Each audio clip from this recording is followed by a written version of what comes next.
በስመ አብ ወወልድ ወመንፈስ ቅዱስ አሃዱ አምላክ አሜን። አንድ አምላክ በሚሆን በአብ በወልድ በመንፈስ ቅዱስ ስም መጋቢት 23 በዚህች ቀን የዮናክር ሴት ልጁ የወለደችው ታላቅ ነቢይ ዳንኤል አረፈ። ናቡከደነጾርም ኢየሩሳሌምን በወረራት ጊዜ አባታቸው ዮናኪር አናንያን፣ አዛርያንና ሚሳኤልን ሦስቱን ልጆቹን የልጁን ልጅ ዳንኤልንም ወሰዳቸው። ከእርሳቸው ጋር ከእስራኤል ልጆች ብዙ ሰዎች ተማረኩ። ይህም ዮናኪር የንጉሡ የኢዮአቄም ልጅ ነው። ኢሳይያስ ለሕዝቅያስ ንጉሥ ትንቢት እንደተናገረ የቤተ መንግሥቱንና የቤተ እግዚአብሔርን ዕቃ ሁሉ ናቡከደነጾር ወደ ባቢሎን ወሰደ። ይህ ዳንኤል ያን ጊዜ በዕድሜው ታናሹ ነበር። ፍጹም የሆነ ታላቅ ተጋድሎንም ተጋደለ።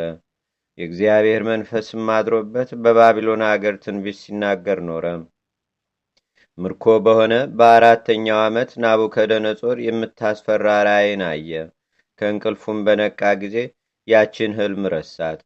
በባቢሎን የሚኖሩትን ሁሉ ጥበበኞች ሰበሰባቸው። ከእርሳቸውም ያችን ራእይና ትርጓሜዋንም እንዲነግሩት ፈለገ።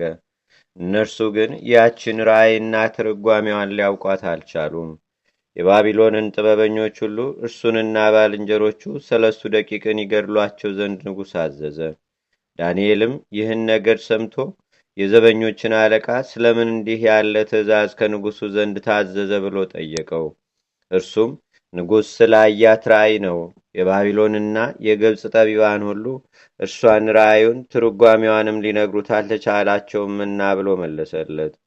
ዳንኤልም የዘበኞቹን አለቃ እኔ ለንጉሥ ሕልሙን እንደምነግረውና ፍቺውንም እንደምተረጉምለት ስለ እኔ ንገረው፣ እሊህንም ተዋቸው አለው። ከዚህ በኋላ ዳንኤል ወደ እግዚአብሔር ጸለየ። ባልንጀሮቹ 3 ደቂቅም ከእርሱ ጋር የንጉሡን ሕልም ፍቿን የሚገልጥላቸው ዘንድ በአንድነት ማለዱ። እግዚአብሔርም ገለጠላቸው። ዳንኤልም ወደ ንጉሥ ገብቶ ሕልሙንና ፍቿን ነገረው። ከእርሱ በኋላም ስለሚነሱ ነገሥታት ከእርሳቸውም ከእያንዳንዳቸው የሚሆነውን ሁሉ ገለጠለት። የዳንኤልም ቃል ናቡከደነጾርን ደስ አሰኘው። በፊቱም ሰገደ። ብዙ እጅ መንሻም ሰጠው።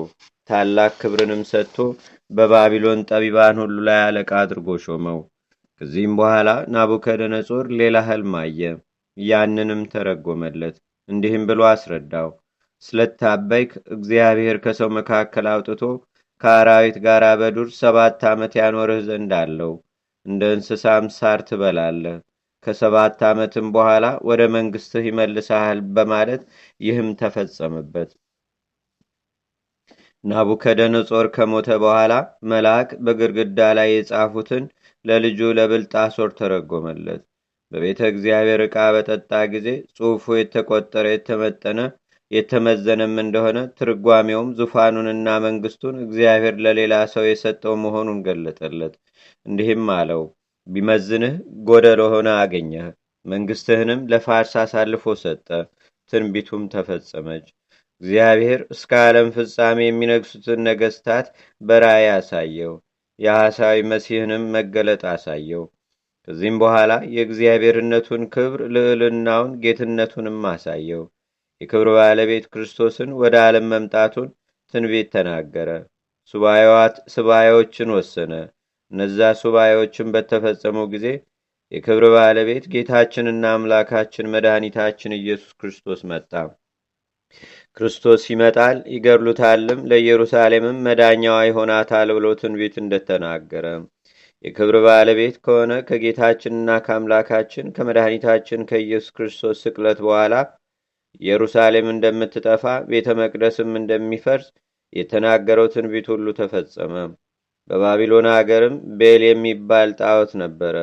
ምግቡንም ሁልጊዜ 12 ጫን በሚፈጅቻል 12 መስፈሪያ ስንዴ፣ 40 በግ፣ 7 ፊቀን የወይን ጠጅ እያወጣጡ ይሰጡት ነበር። ንጉሱም ሁልጊዜ ይሰግድለታል። ቤል ጣዖትም ከንጉሱ ቤት የሚሰጡትን የሚበላና የሚጠጣ ይመስለው ነበር። ንጉሱም ዳንኤልን ለቤል የማትሰግድ ለምንድን ነው አለው። ዳንኤልም ንጉሱን እኔስ ሰማይንና ምድርን ለፈጠረ ፍጥረቱንም ሁሉ በሕያውነት ለሚኖር አምላክ እንጂ የሰው እጅ ለሠራው ጣዖት አልሰግድም አለው። ንጉሡም ቤል ሕያው ያልሆነ ይመስልሃልን? በየነጋታው እንዲበላ እንዲጠጣ አታይምን? አለው። ዳንኤልም በንጉሡ ሳቅበት። ንጉሥ ሆይ ይበላል ይጠጣል እያሉ እያታለሉህ፣ ይህ ውስጡ ጭቃ ላዩ ናስ ነው፣ ምንም ምን አይበላም አይጠጣምም አለው። ንጉሡም ተቆጣ። የጣዖታቱንም ካህናት ጠራቸው። እውነት ነውን? ቤላ አምላክ አይበላም አይጠጣምን? አላቸው። ሁልጊዜ የምንሰጠውም በእውነት ይበላል ይጠጣል አሉት። ከዚህም በኋላ በመሸ ጊዜ ከጣዖቱ ዘንድ መብሉንና መጠጡን ሁሉ ንጉሡ እየተመለከተ ካህናቱ አስቀምጠው ወጡ። የጣዖቱ ካህናትም ከወጡ በኋላ ዳንኤል አመድ አምጡ ብሎ አዘዘ።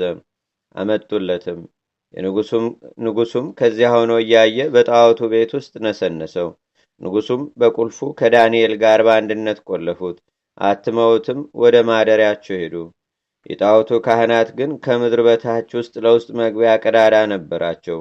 ከሚስቶቻቸውና ከልጆቻቸው ጋር በሌሊት በዚያ ገብተው በሉ፣ ጠጡ፣ በመጡበትም ተመለሱ።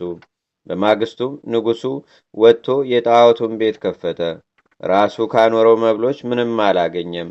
ንጉሡም ቤል ሆይ ፈጣሪ ዳንኤልን ያሳፈርከው አንተ ገናና ነህ ብሎ ጮኸ። ዳንኤልም ሳቀ። ለንጉሡም የወንዶችና የሴቶች የልጆችንም ፍለጋቸውን በአመድ ላይ አሳየው። ንጉሡም የጣዖቱን ካህናት ይዞ መረመራቸው። እነርሱም ውስጥ ለውስጥ ተሰውረው የሚገቡበትንና የሚወጡበትንም ለንጉሡ አሳዩት። ያን ጊዜ ንጉሡ ተቆጥቶ የጣዖታቱን ካህናት ከሚስቶቻቸውና ከልጆቻቸው ጋር ገደላቸው።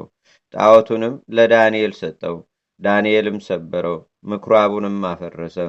ከዚህ በኋላ ደግሞ የባቢሎን ሰዎች የሚያመልኩትና የሚሰግዱለት ታላቅ ዘንዶ ነበር። ንጉሡም ዳንኤልን ይህንንስ አምላክ አይደለም ትለዋለህን? እነሆ ሕያው ነው፣ ይበላል ይጠጣል፣ ናስ ነው ትለው ዘንድ አትችልምና ስገድለት እንጂ አለው። ዳንኤልም ለንጉሡ እንዲህ ብሎ መለሰለት፣ እኔስ በሕያውነት ከሚኖር ከእግዚአብሔር በቀር ለሌላ አልሰግድም።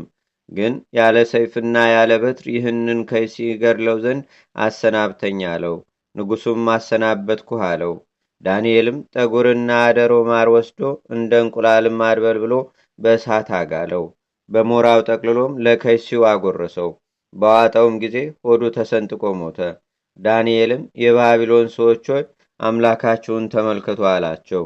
የባቢሎንም ሰዎች በሰሙ ጊዜ እጅግ ተቆጡ። ወደ ንጉሡም ተሰብስበው አይሁዳዊው ዳንኤል ነግሷልን? እነሆ ቤልን ሰበረው፣ ካህናቶቹንም ገደላቸው። ከዚያም ደግሞ ዘንዶውን ገደለው። አሁን እርሱን ዳንኤልን እንድንገድለው ካልሰጠህን አንተን ቤተሰብህንም እንገድላለን አሉት። ንጉሡንም እጅግ ባስጨነቁት ጊዜ ስለ ዳንኤል አዘነ፣ ግን ዳንኤልን ሰጣቸው። እነርሱም በአነበሶች ጉድጓድ ውስጥ ጣሉት። በዚያም 7 ቀን ኖረ።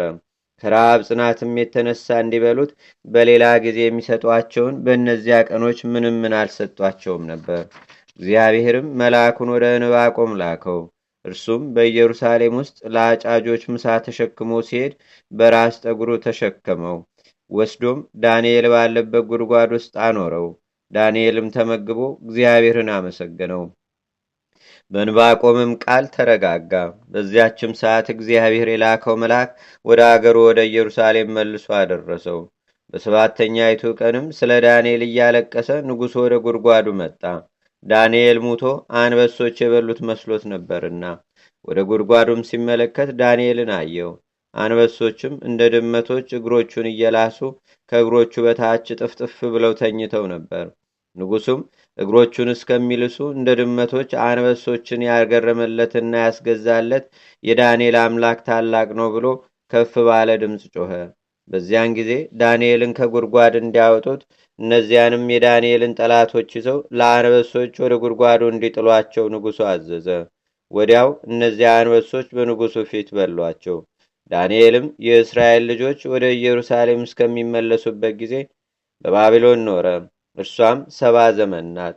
ከዚያም በኋላ በሰላም በፍቅር አረፈ። በጸሎቱ የምትገኝ በረከቱ በአገራችን በኢትዮጵያ በሕዝበ ክርስቲያኑ ሁሉ ላይ ለዘላለሙ አድሮ ይኑር፣ አሜን። ሰላም ለዳንኤል እንተፈከረ በቃሉ ህልመ ንጉሥ ስውረ እንዘትርጓሜሁ ያተሉ ተዘኪሮሙ ረድኤተ ወዘተውህበቶ ተዘኪሮሙ ረድኤተ ዘተውበቶም ላይሉ ሶበበጸሎት አምላከ ዳንኤል ይብሉ ማፋናብህ ድህኑ ሰማይታት ኩሉም። በዝችም ቀን በጌታችን ላይ ሊመክሩ የአይሁድ ማኅበር በቀያፋ ቤት ተሰበሰቡ። ይቅርታውና ቸርነቱም ከእኛ ጋር ለዘላለሙ አድሮ ይኑር፣ አሜን። ለእግዚአብሔርም ምስጋና ይሁን። እኛንም በቅዱሳን መላእክት፣ ጻድቃን፣ ሰማዕታት፣ ደናግል፣ መነኮሳት፣ አበው ቀደምት ይልቁንም በሁለት ወገን ድንግል በምትሆን በእመቤታችን በቅድስተ ቅዱሳን በድንግል ማርያም ረድኤትና በረከት አማላጅነቷን በአገራችን በኢትዮጵያ በሕዝበ ክርስቲያኑ ሁሉ ላይ ለዘላለሙ አድሮ ይኑር፣ አሜን። ዛቅረብኩ ማሌታ ዘኪርያ ይላፈ ምለተ ጸምዱከ ዘልፈ ለላነብብ ተወከ ዘንዴቴ መጽሐፈ እንተረሰይከ እግዚኦ ጸሪቀ መለት ውኩፈ ምላቡ ውላን ዘተርፈ ነቢያት፣ ቅዱሳን፣ ሐዋርያት፣ ሰባኪያን፣ ሰማዕቶ፣ ጻድቃን፣ ደናግል፣ አዲ ወመነኮሳት ቴራን ባርኩ ባርኮ ጉባኤ ዛቲ መካስ ካረጋይ ሊቁኑስ ሕፃን ለዘጻፎ በክርታስ ወለዛ ጻፎን ዘይደርስ ለዛ አንበቦ ለዘተርጎሞ በልሳን አዲስ ወለዘሰማ ቃሎ በዝነ መንፈስ በጸሎተሙ ማርያም አራቂተ ኩሉም ባይ ስቡረ ማረነ ኢየሱስ ክርስቶስ አቡነ ዘበሰማያት። አንድ አምላክ በሚሆን በአብ በወልድ በመንፈስ ቅዱስ ስም መጋቢት 24 በዝች ቀን በእስክንድርያ ለተሾሙ አባቶች ሊቃነ ጳጳሳት 59ኛ የሆነ ቅዱስ አባት የእስክንድርያ ሀገር ሊቀ ጳጳሳት አባ መቃርስ አረፈ። በዚህችም ዕለት ደግሞ አይሁድ በጌታችን ላይ አጽንተው መከሩ። ለእርሱም ክብር ምስጋና ይሁን ለዘላለሙ አሜን። ይቆየን።